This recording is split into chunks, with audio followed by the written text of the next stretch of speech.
The letter trembled in Adelaide Foster's hands as she stood on the wooden platform of Sweetwater Junction, the Arizona sun beating down mercilessly on her faded blue bonnet.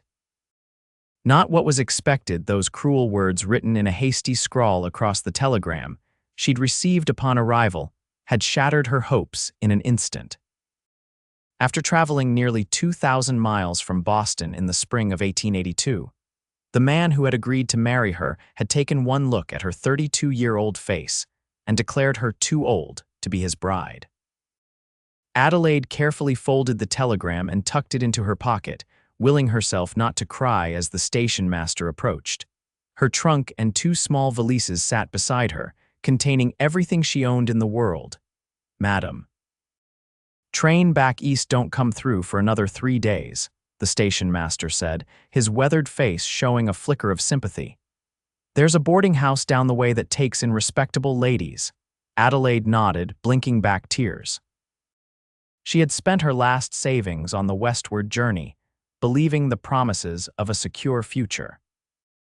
Her position as a schoolteacher in Boston had ended when the school consolidated, and with no family left and few prospects for an unmarried woman her age, the advertisement in the matrimonial news had seemed like providence. "Thank you," she said, her voice barely above a whisper. "I'll manage somehow." As the station master helped gather her belongings, a commotion at the far end of the platform caught her attention. 3 young boys darted between passengers, their laughter bright against the dusty backdrop of the frontier town. Behind them strode a tall man, his face shadowed by a wide-brimmed hat, calling after them with a mixture of exasperation and affection. "Samuel, Elijah, Matthew, get back here before you knock someone over." The youngest boy, no more than 5 years old, crashed directly into Adelaide's skirts, sending her staggering backward.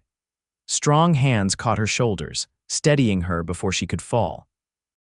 She looked up into the face of the man who had been chasing the children's son, browned and creased at the corners of his eyes, with a jawline shadowed by stubble and eyes the color of a summer storm. "My apologies, madam," he said, tipping his hat. "My boys seem to forget their manners when they're excited about the train." Adelaide managed a smile, despite her circumstances. No harm done. The man studied her for a moment, noting her trunk and bags. Just arriving or just leaving? Something in his direct gaze made Adelaide answer honestly. "Neither, it seems. I was to be married, but the arrangement has fallen through." The man frowned, his eyes darting to the telegram still clutched in her hand. "Thomas Jensen," he said, extending his hand. "I own a cattle ranch about 10 miles outside of town." "Adelaide Foster," she replied, accepting his handshake. His palm was calloused against her smoother one. The middle boy tugged at his father's sleeve. "Pa, can we get candy before we head back?" Thomas ruffled the boy's hair. "If you and your brothers apologize properly to the lady for nearly bowling her over." 3 pairs of eyes turned to Adelaide, suddenly bashful. The oldest, perhaps 10 years old, stepped forward. "We're sorry, madam." Adelaide's heart softened at their earnest faces. Apology accepted. "What are your names?" "I'm Samuel," said the oldest. "I'm 10. That's Elijah, he's 8, and Matt's 5. "Well, it's very nice to meet you all," Adelaide said, temporarily forgetting her troubles. Thomas Jensen studied her for a long moment. "Miss Foster, forgive my forwardness, but you seem to be in a difficult position. I heard what the station master said about the eastbound train." He hesitated, then plunged ahead. "I've been advertising for a mail-order bride myself. For the boys, you understand, they need a mother's influence." Adelaide blinked in surprise. "Mr. Jensen, I'm not proposing marriage this instant," he clarified quickly. "But I do have a proposition. Come stay at my ranch as a paid guest for a few days. The boys' tutor left last month for California, and they're falling behind in their studies. If you were planning to be a rancher's wife, perhaps you'd consider being a temporary teacher while you decide your next steps." Adelaide considered the offer. She had almost no money, nowhere to go, and the alternative was 3 nights at a boarding house followed by a humiliating return to Boston if she could even afford the ticket. "The boy's mother?" she asked cautiously. A shadow crossed Thomas's face. "Died of fever 4 years ago." "It's just been us since." Adelaide looked at the three hopeful faces of the boys, then back at their father. There was nothing improper in his expression, just weariness and perhaps a hint of desperation that matched her own. "I was a school teacher in Boston," she admitted. "I could certainly help with their education while I consider my options." Relief washed over Thomas's features. "Then it's settled. We'll get your bags loaded in the wagon and head out after the boys have their candy." As Adelaide followed the Jensen family toward the general store, she couldn't help wondering if this unexpected detour might lead somewhere she hadn't dared to hope for. Either way, it was a few days' respite before she had to face the reality of her failed future. The journey to the Jensen ranch took nearly 2 hours, the wagon bumping along rutted trails that wound through sagebrush-dotted landscape. Adelaide sat beside Thomas on the driver's bench, while the three boys perched among her luggage in the back, occasionally firing questions at her. "Did you really come all the way from Boston?" Samuel asked, his eyes wide with wonder. "I did indeed," Adelaide replied. "It took nearly a week by train." "What's Boston like? Are there lots of buildings?" Elijah chimed in. Adelaide smiled, turning slightly to address them. "Very tall buildings and streets so busy you can hardly cross them sometimes. But I lived on the outskirts where it's quieter." Thomas gave her an apologetic glance. "They don't see many new faces out here, especially not educated ladies from the East." "I don't mind," Adelaide assured him. Children's curiosity is natural. As they crested a hill, Thomas pointed ahead. "There it is, Jensen's Crossing." Adelaide caught her breath at the sight below. A sprawling ranch house of rough-hewn timber stood nestled against a backdrop of distant mountains, with several outbuildings scattered nearby. A corral held horses that raised their heads at the approaching wagon, and beyond, she could see cattle grazing on the grasslands that stretched toward the horizon. "It's beautiful," she said sincerely. Thomas's expression softened with pride. "Built most of it myself after Sarah and I married." It was just a 2-room cabin back then. As they pulled up to the house, an older woman emerged onto the porch, wiping her hands on an apron. "That's Mrs. Wilkins," Thomas explained. "She comes from town 3 days a week to cook and help with the housekeeping. Been a godsend since Sarah passed." Adelaide felt a flutter of nerves as the wagon came to a stop. What would this woman think of her sudden appearance? Mrs. Wilkins raised an eyebrow as Thomas helped Adelaide down from the wagon. "Didn't know we were expecting company, Mr. Jensen." "This is Miss Foster," Thomas said. "She'll be staying with us for a few days and helping with the boys' schooling." Mrs. Wilkins gave Adelaide an appraising look, then nodded. "Well, it's about time these wild ones got back to their books. I've got stew on for supper, should be enough for everyone." "Thank you, Mrs. Wilkins," Adelaide said, relieved at the woman's matter-of-fact acceptance. The boys scrambled down from the wagon and raced into the house, leaving the adults to handle Adelaide's luggage. Thomas carried her trunk while she took her smaller bags, following him through the front door into a surprisingly spacious main room. A stone fireplace dominated one wall, with comfortable-looking chairs grouped around it. Bookshelves lined another wall, filled with volumes that made Adelaide's heart lift at the sight. "The boys' schoolroom is through there," Thomas said, nodding toward a door off the main room. "And I've had Mrs. Wilkins prepare the guest room for you. It's small but private." Adelaide followed him down a short hallway to a neat room at the back of the house. It contained a narrow bed with a patchwork quilt, a washstand with a pitcher and basin, and a small dresser with a mirror above it. A window looked out onto a kitchen garden and the hills beyond. "This is lovely," Adelaide said, genuinely pleased. After weeks of cramped train accommodations and the prospect of a dreary boarding house, the simple room felt like luxury. Thomas set her trunk at the foot of the bed. "I'll leave you to get settled. Supper's usually at 6.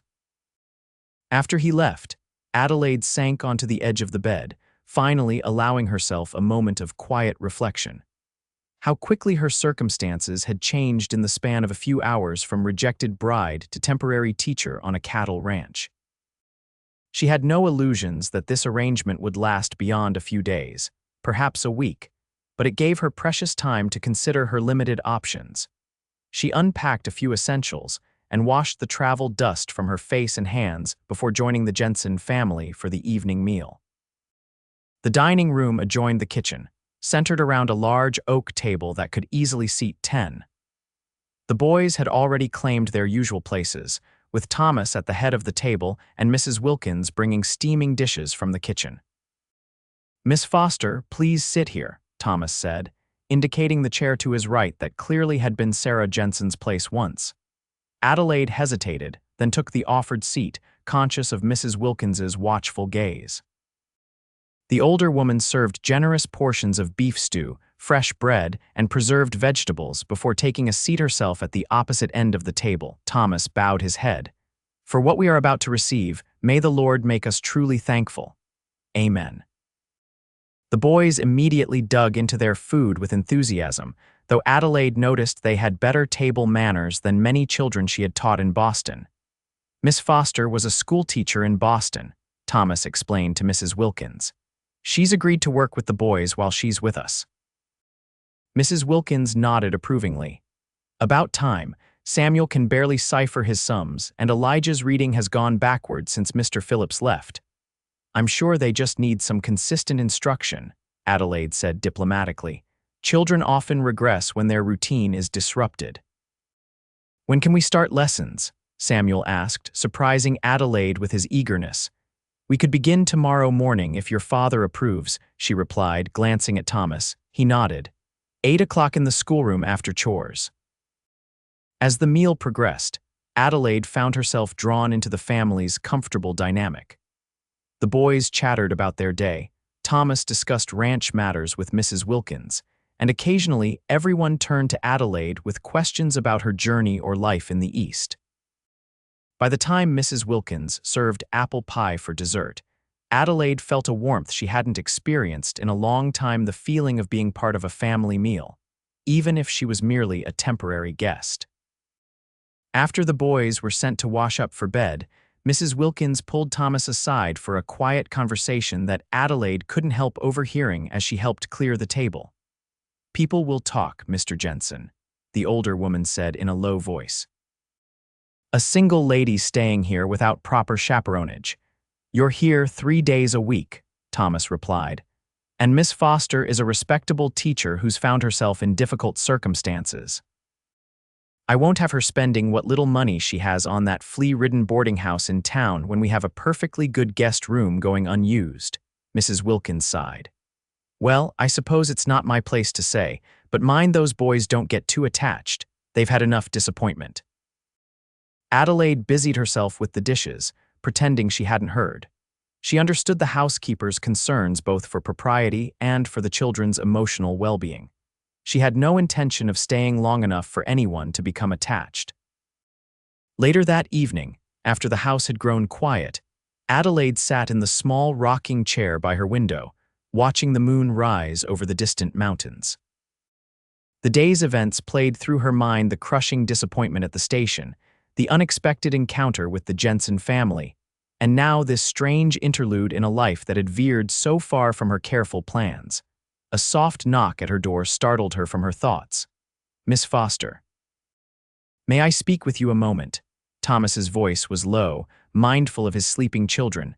Adelaide quickly checked that her dressing gown was properly secured before opening the door.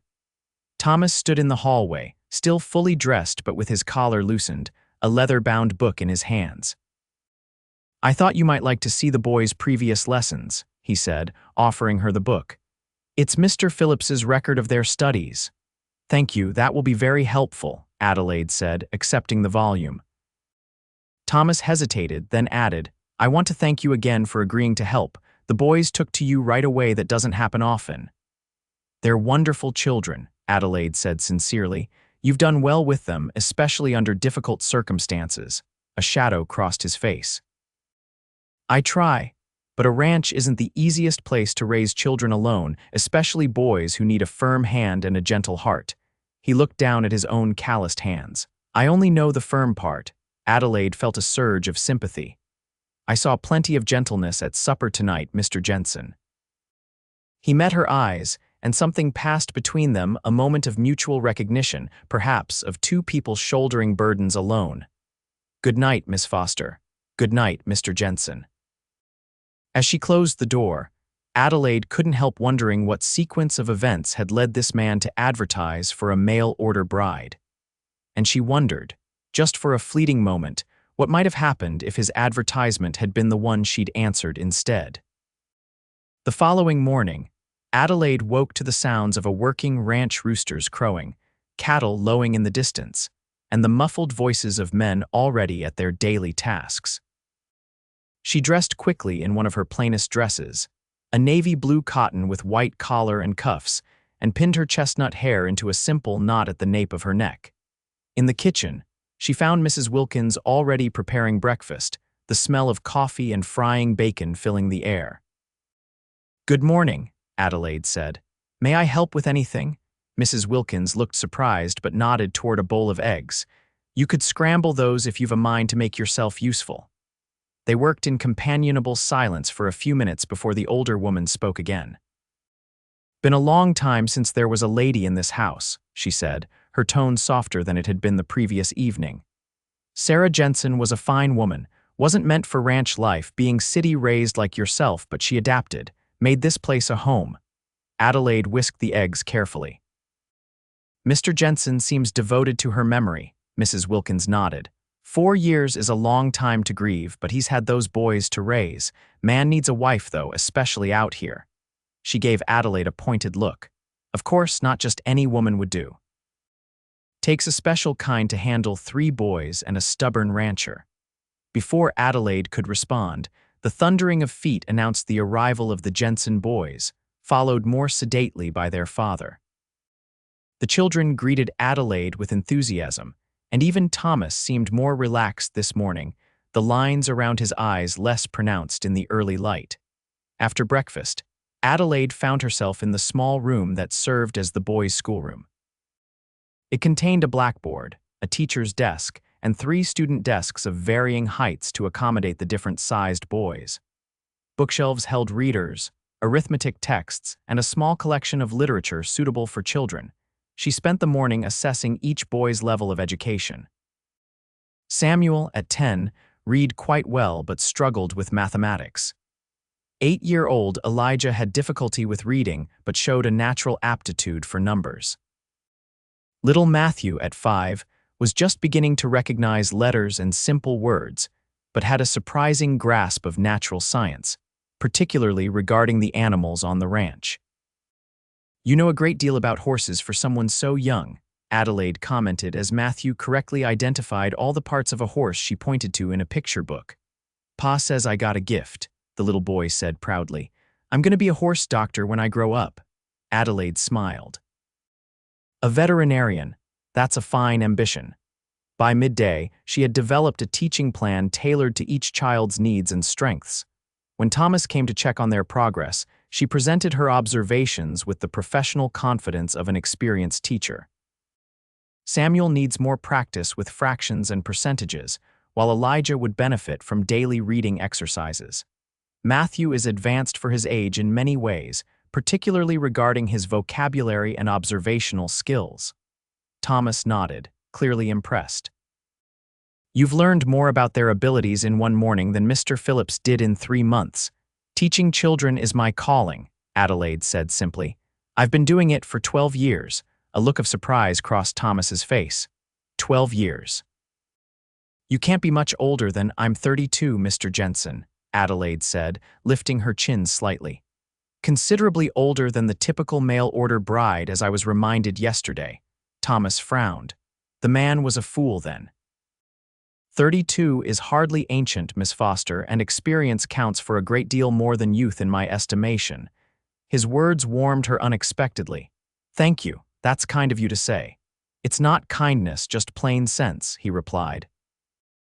Now, the boys usually have the afternoon free for chores and play. "Would you care to see more of the ranch?" Adelaide accepted eagerly, and after a quick midday meal, Thomas showed her around Jensen's Crossing. The property encompassed nearly 2,000 acres, with grazing land, a small apple orchard, and a creek that provided water year-round. 4 ranch hands lived in a bunkhouse near the barn, caring for the 100-odd cattle and dozen horses that comprised the Jensen livestock. "It's not the biggest spread in the territory," Thomas admitted as they stood on a rise overlooking the property, but it's good land. Produces enough to support us comfortably and put something aside for the boys' future. It's impressive what you've built here, Adelaide said sincerely. Especially managing it all while raising 3 children. Thomas's gaze swept across his land with pride and something else, a hint of loneliness, perhaps. It would have been Sarah's dream if she'd lived to see it. She always wanted the boys to have room to run and grow. He glanced at Adelaide. What about you, Miss Foster? What made you decide to come west as a mail-order bride? Adelaide hesitated, then decided honesty was best. Necessity, primarily. The school where I taught consolidated with another, and they kept the younger teacher. With no family and limited savings, my options were few. She smiled ruefully. The advertisement promised a comfortable home with a respectable gentleman farmer. It seemed preferable to becoming someone's poor relation or a boarding house matron. And instead you got rejection and stranding, Thomas said grimly. I'm sorry for that. Not all men out here are so short-sighted. Clearly not, Adelaide replied, meeting his eyes. Your kindness has been unexpected but very welcome. As they walked back toward the house, the comfortable silence between them spoke of a growing ease in each other's company. Adelaide found herself studying Thomas Jensen more carefully, the way he moved with the confident grace of a man accustomed to physical labor, the thoughtful consideration he showed when speaking of his children, the flash of humor that occasionally lit his gray eyes when one of the boys said something particularly clever. He was handsome in a rugged, weathered way that hadn't been fashionable in Boston drawing rooms, but seemed perfectly suited to this wild landscape. Adelaide caught herself wondering what it might be like to be courted by such a man, and quickly redirected her thoughts. She was here temporarily, nothing more. The next few days fell into a pleasant routine. Mornings were devoted to lessons with the boys, afternoons to helping around the house or exploring the ranch, and evenings to shared meals and conversation. On days when Mrs. Wilkins wasn't present, Adelaide took over kitchen duties, discovering that Thomas was surprisingly knowledgeable about cooking. Sarah taught me the basics before she died, he explained as they prepared supper together on the 3rd evening. Said a man with 3 sons ought to know how to feed them properly, not just beans and bacon every night. She sounds like she was a remarkable woman, Adelaide said, slicing potatoes for frying. Thomas nodded, his expression softening with memory. She was, city-bred like you, from Denver. Her father was a banker who didn't think much of me taking his daughter off to ranch life, but Sarah had spirit, never complained even when times were hard. The boys favor her, Adelaide asked, having noticed no portraits in the house. Matthew does her coloring and her gentle nature. The older 2 are more like my side of the family. Stubborn as mules and twice as loud, he added with affection. As they worked side by side in the kitchen, Adelaide felt a growing comfort in Thomas's presence.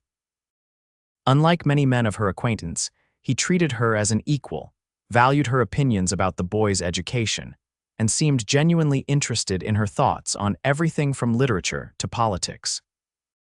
It was a novel experience for a woman who had spent most of her adult life being viewed primarily as a spinster schoolteacher. On the 4th day, a spring storm kept everyone indoors. Adelaide organized an impromptu geography lesson using the large map in Thomas's study, which evolved into storytelling as Thomas shared tales of his journeys across the territory before settling at Jensen's Crossing. Have you always lived in the West? Adelaide asked as the boys played a game of checkers nearby. Thomas shook his head.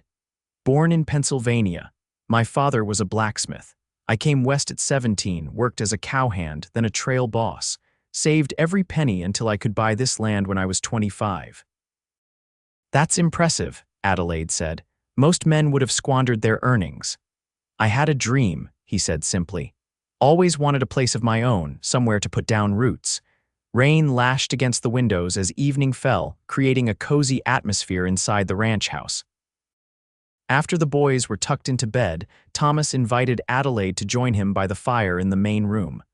There's something I've been meaning to discuss with you, he said, pouring her a small glass of sherry. About your situation. Adelaide's heart sank. Of course, he was about to tell her it was time for her to move on. The eastbound train would be arriving tomorrow. I understand, she said quickly. I've imposed on your hospitality long enough. I can be ready to leave in the morning. Thomas looked startled. Leave. That's not what I meant at all. He set his own glass down untouched. Miss Foster Adelaide, if I may, the boys have flourished under your teaching. Even in this short time, I've seen improvement in their studies and their behavior. They're wonderful children, Adelaide said, confused about where the conversation was heading.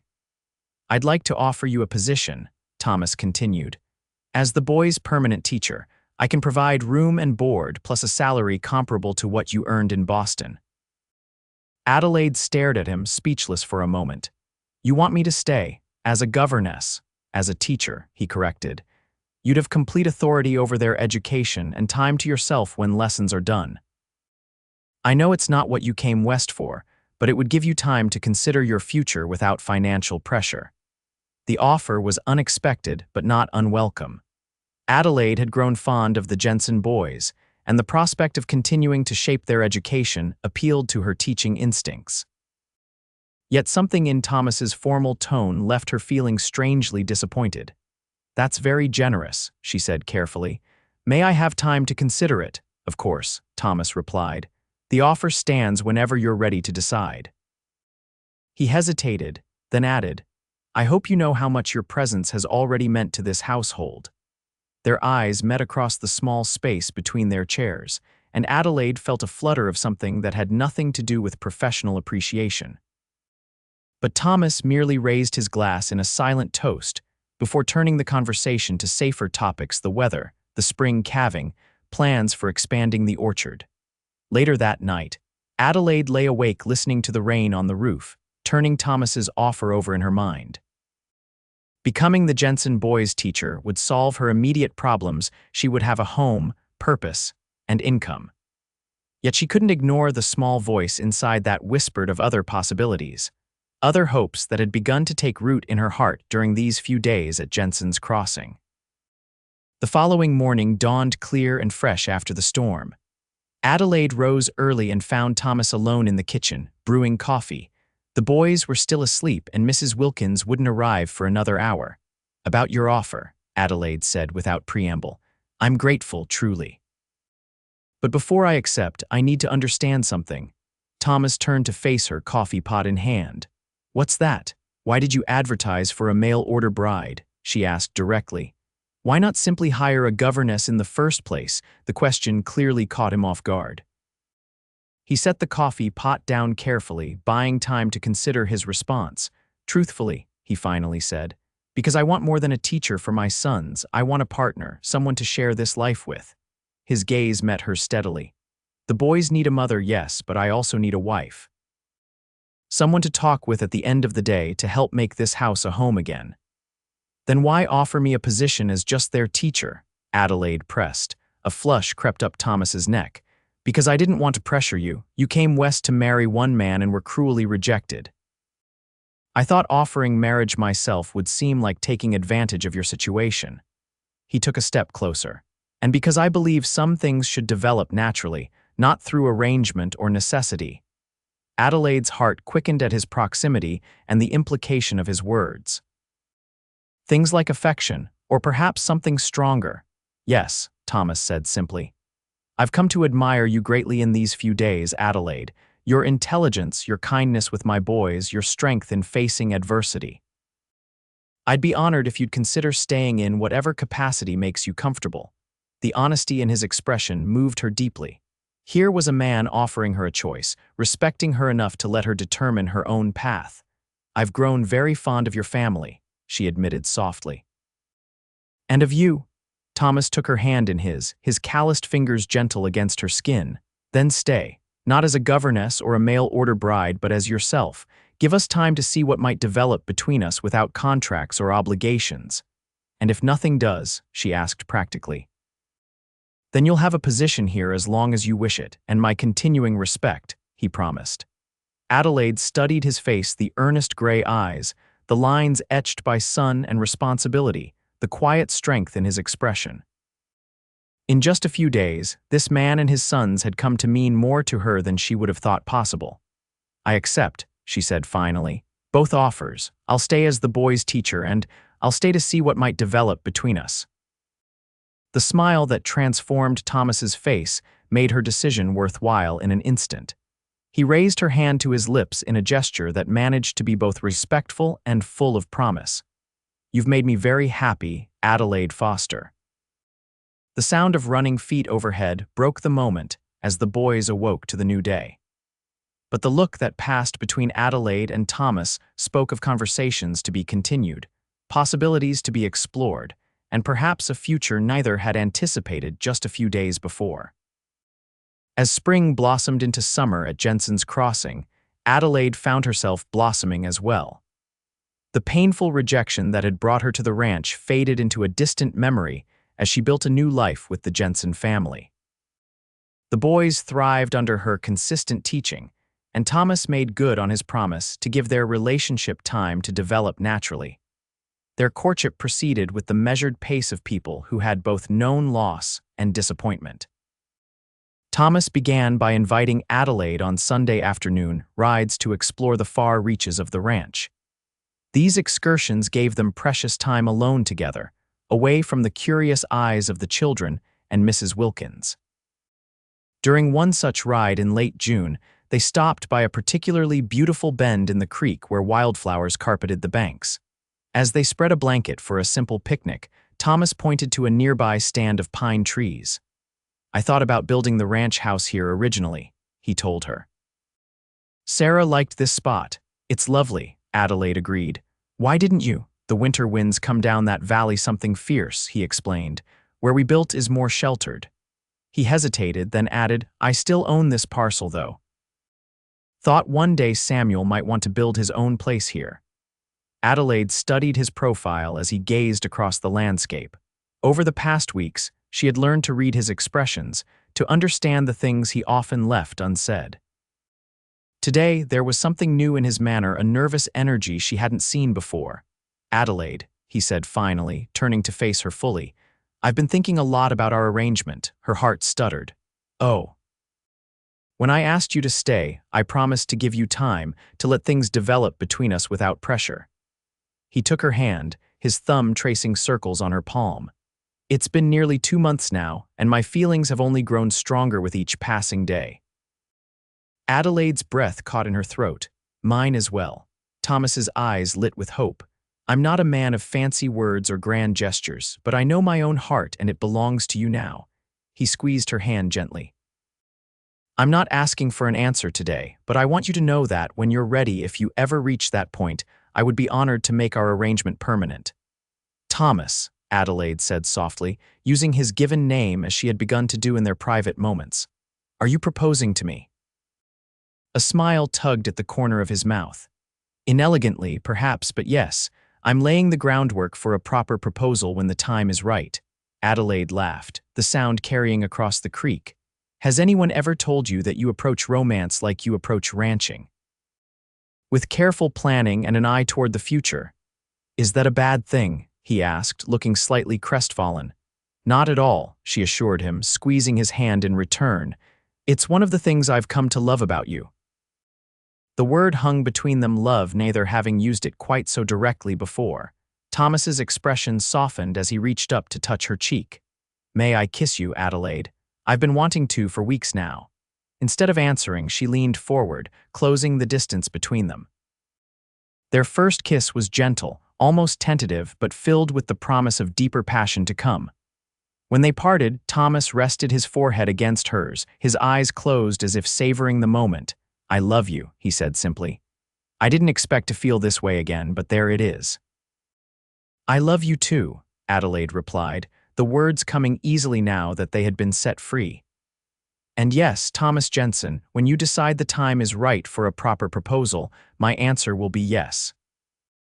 His arms encircled her then, drawing her close against his chest as they sealed their understanding with another kiss, this one less restrained than the first. Adelaide felt a happiness she had never known, a sense of belonging that had eluded her throughout her life. This was what she had secretly hoped for when she answered that advertisement months ago, not just security or respectability, but love. When they returned to the ranch house that afternoon, their changed relationship was evident to everyone.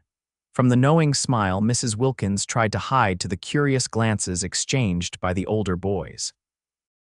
Only Matthew seemed oblivious, climbing into Adelaide's lap at supper with his usual unself-conscious affection. That evening, after the children were asleep, Thomas asked Adelaide to join him on the porch. The summer night was warm, stars scattered across the sky like diamond dust, the sounds of the ranch settling around them. "I've been thinking," Thomas said as they sat side by side in rocking chairs, "about what you said earlier about my approaching romance like ranching." Adelaide smiled in the darkness. "I meant it as a compliment. I know, but it got me thinking, maybe some things shouldn't be planned quite so carefully." He reached into his pocket and withdrew a small box. "I was going to wait, to plan some grand gesture, but I realized I don't want to wait another day to ask you properly." Adelaide's heart leaped as Thomas moved from his chair to kneel before her. Opening the box, he revealed a delicate gold ring set with a small diamond that caught the light from the windows. "It was my mother's," he explained. "I've had it in my strongbox since Sarah died." "It's beautiful," Adelaide whispered. Thomas took her hand, his expression solemn in the moonlight. "Adelaide Foster, these past months have shown me that what I thought was the end of my heart's journey was only an intermission. You've brought joy back into this house and love back into my life. Would you do me the great honor of becoming my wife, a mother to my sons and my partner in all things?" Tears sprang to Adelaide's eyes, but they were tears of happiness. "Yes, Thomas, with all my heart, yes." As he slipped the ring onto her finger, then rose to take her in his arms, Adelaide marveled at the strange twists of fate that had brought her to this moment. The rejection that had seemed so devastating had led her directly to where she was meant to be all along. News of their engagement spread quickly through the small community around Sweetwater Junction. Most reactions were positive. The Jensen boys were openly delighted. Mrs. Wilkins grudgingly approved after subjecting Adelaide to a thorough interrogation about her intentions, and the ranch hands offered Thomas hearty congratulations. There were a few raised eyebrows and whispered comments about the speed of the courtship, but Thomas and Adelaide paid them little mind. At 32 and 38 respectively, they had no reason to delay their happiness. They set the wedding date for the first Saturday in August, giving them just enough time to make necessary arrangements without prolonging their engagement unnecessarily. The ceremony would be held at the small church in Sweetwater Junction, followed by a celebration at the ranch. As the day approached, Adelaide found herself increasingly drawn into the fabric of ranch life. She continued teaching the boys each morning, but her role gradually expanded beyond that of educator. She helped Thomas with the ranch accounts, suggested improvements to the kitchen garden, and even learned to ride alongside the boys during their free time. One evening, a week before the wedding, Thomas found her in the study poring over the ranch ledgers, still working. He asked, coming to stand behind her chair. "It's getting late." Adelaide looked up with a smile. "I was just making sure everything was in order before the wedding. You know I'll be taking over these books permanently once we're married." Thomas laughed, his hands coming to rest on her shoulders. "Already planning to usurp my authority as head of the household." "Not usurping," she corrected primly. "Complimenting. You're much better with the cattle than the columns of figures." He squeezed her shoulders gently. "You're right about that. Sarah always said my bookkeeping was liable to bankrupt us." His voice grew softer. "She would have liked you, Adelaide. She would have been glad to know the boys have you now." Adelaide covered one of his hands with her own. These moments when Thomas spoke of Sarah were precious to her, not because she felt jealous of his first wife, but because his willingness to share those memories showed the depth of trust between them. "I hope to honor her memory by loving them as she would have," Adelaide said quietly. Thomas bent to press a kiss to the top of her head. "You already do."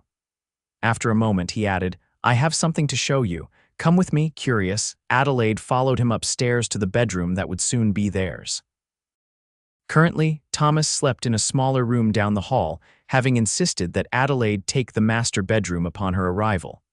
Now he opened the door with a slightly nervous expression. Adelaide gasped as she stepped inside. The room had been transformed.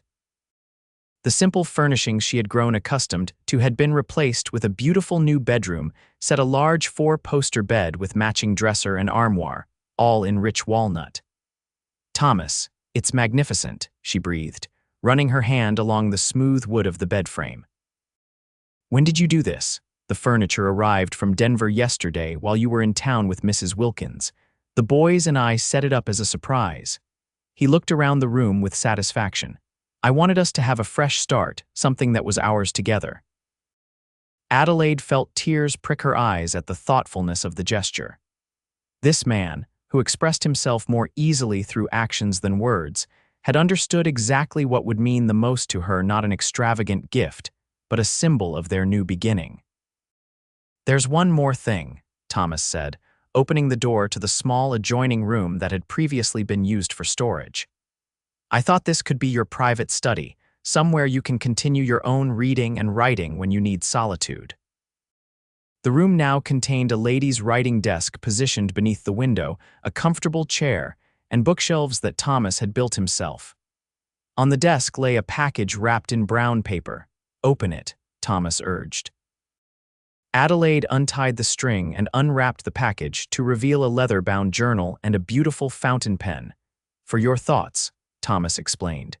"You mentioned once that you used to keep a journal in Boston." Overwhelmed by his thoughtfulness, Adelaide turned and threw her arms around him. "I love you, Thomas Jensen, so very much." His arms enfolded her, strong and steady. "And I love you, almost Mrs. Jensen. One more week." "One more week," she echoed, her heart full to bursting with happiness. The morning of the wedding dawned clear and bright, with just enough breeze to take the edge off the August heat. Adelaide woke early in what would be, for one more night, her bedroom alone. Today, she would become Thomas's wife in truth, joining her life with his and his son's permanently. A soft knock at the door preceded Mrs. Wilkins's entrance with a breakfast tray. The older woman had gradually warmed to Adelaide over the months, and now there was genuine affection in her smile. "Can't have you fainting at the altar from hunger," she said, setting down the tray. "Big day ahead." "Thank you, Mrs. Wilkins." Adelaide sat up, suddenly feeling a flutter of nerves. "Is everything ready at the church?" "Ready as can be. Mr. Jensen rode into town at first light to make sure of it." She paused, then added gruffly, "He's a good man, Miss Foster. Better than most." "You're both lucky to have found each other." Coming from Mrs. Wilkins, this was high praise indeed. Adelaide smiled, touched by the housekeeper's approval. "I know. I thank God every day for bringing me here." After breakfast, Adelaide began the process of preparing for her wedding. For her dress, she had chosen a gown of ivory silk with delicate lace at the collar and cuffs, elegant, but practical enough that she might wear it again for special occasions. Her one concession to bridal tradition was the veil, ordered specially from Denver, which now lay carefully across the foot of the bed. As she dressed, Adelaide thought about the strange path that had led her to this day. If her original intended hadn't rejected her, she would be living a very different life now, probably a dutiful but loveless marriage to a man who had wanted only a young, biddable wife to bear his children. Instead, she had found a partner who valued her mind as much as her heart, who saw her age and experience as assets rather than liabilities.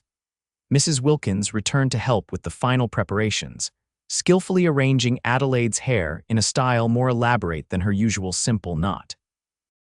As she worked, she shared stories of her own long-ago wedding day, revealing a softer side beneath her practical exterior.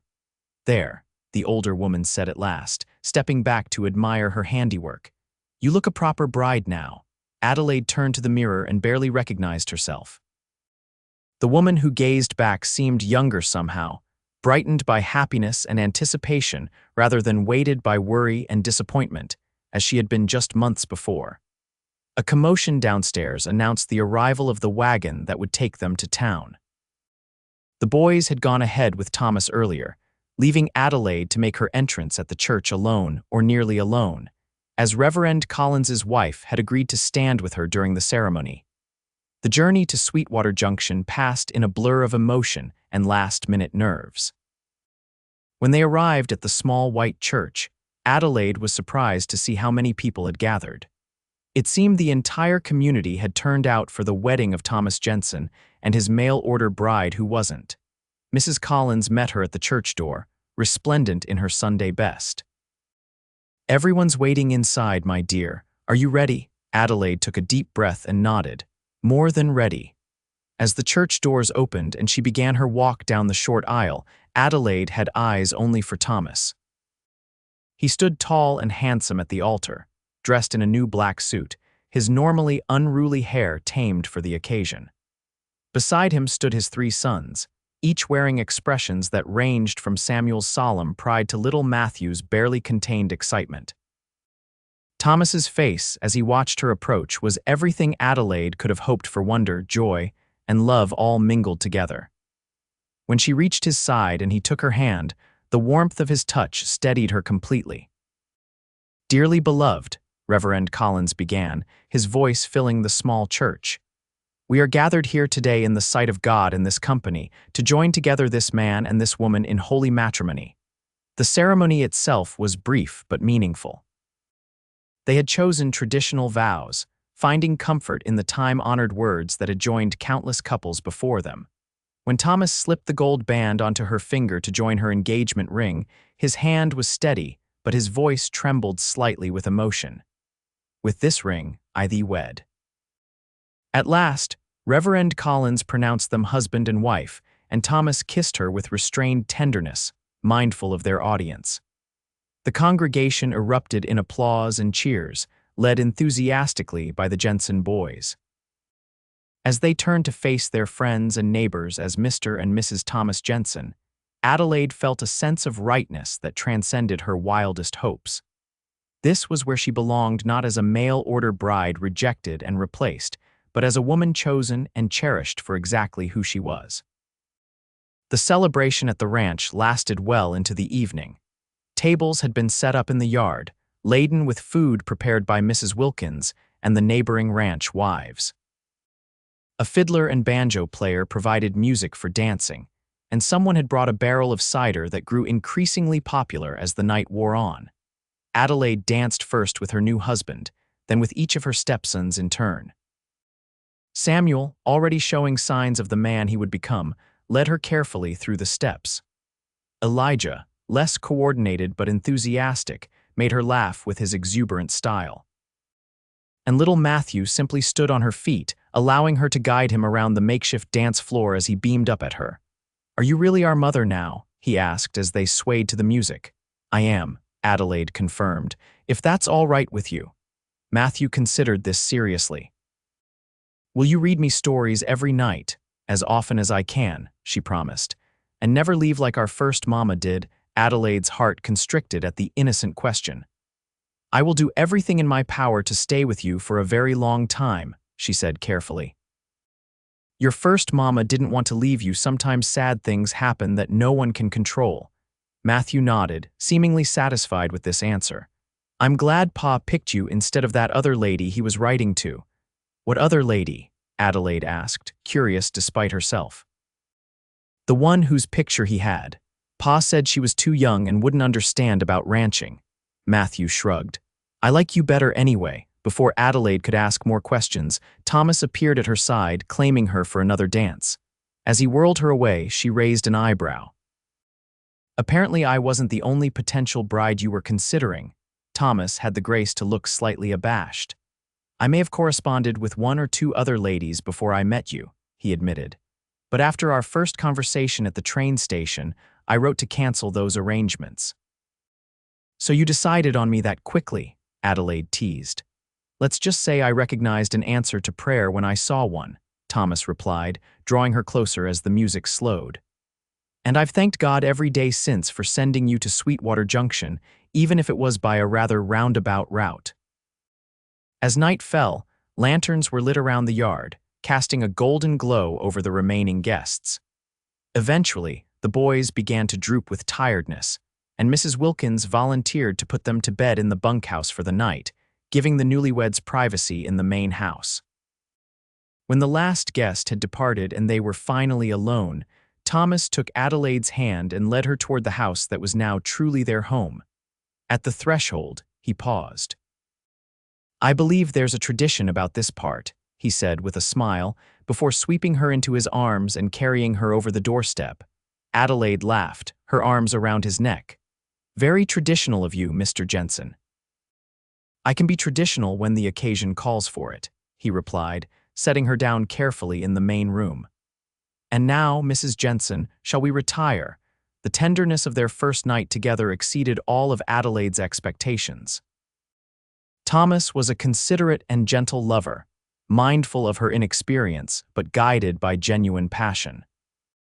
In his arms, she discovered aspects of herself she had never known existed, and by the time they finally drifted toward sleep in the early hours of the morning, Adelaide felt transformed not just by the physical joining, but by the complete emotional union they had found. Happy. Thomas murmured against her hair as she nestled against his chest. "Completely," she whispered back. "And you," his arms tightened around her, "more than I ever thought possible again." As the first light of dawn filtered through the curtains of their bedroom, Adelaide reflected on the extraordinary journey that had brought her to this moment. She had come west seeking security and found love instead. She had been rejected for being too old, only to discover a man who valued the very maturity that had caused another to dismiss her. The sound of distant hoofbeats announced the beginning of another day at Jensen's, crossing their first day as husband and wife. Soon the boys would return from the bunkhouse, life would resume its normal rhythms, and Adelaide would take her place as the heart of this family that had become her own. "What are you thinking?" Thomas asked, watching her face in the soft morning light. Adelaide smiled, reaching up to touch his cheek. "I'm thinking that sometimes the longest journeys lead us exactly where we're meant to be." In the years that followed, Adelaide often looked back on that first morning of her marriage as a moment of perfect clarity. Life at Jensen's Crossing wasn't always easy. There were droughts and blizzards, illnesses and arguments, all the challenges that came with raising 3 active boys on a working ranch. But through it all, the foundation of love and respect she and Thomas had built sustained them. By their first anniversary, Adelaide was expecting their first child together, a daughter they named Sarah Elizabeth, in honor of both Thomas's first wife and Adelaide's mother. 2 years later, they welcomed another son, James, completing their family of 7. Samuel, Elijah, and Matthew thrived under Adelaide's guidance, growing into young men who combined their father's strength with their stepmother's love of learning. Adelaide never distinguished between her biological children and her stepsons, loving each uniquely but equally. And sometimes, on quiet evenings when the children were asleep, and she sat with Thomas on the porch watching the stars, Adelaide would remember the cruel words on that telegram, not what was expected, and smile at how thoroughly she had proven them wrong. At 40, she was exactly what Thomas Jensen had needed, not despite her age, but because of it. "Do you ever regret it?" Thomas asked her once on their 10th anniversary, coming west, marrying a rough rancher instead of some city gentleman. Adelaide looked around at the home they had built together, at the evidence of their shared life, children's books mixed with cattle ledgers, her delicate china displayed alongside his mother's practical stoneware, the piano they had brought from Denver for the children's lessons. "Never," she said with absolute certainty. "This is exactly where I was meant to be." And as Thomas drew her into his arms, as familiar now as her own heartbeat yet still capable of stirring the same passion as on their wedding night, Adelaide knew it was true. Sometimes rejection was merely redirection, guiding you not to where you thought you wanted to go, but to where you truly belonged.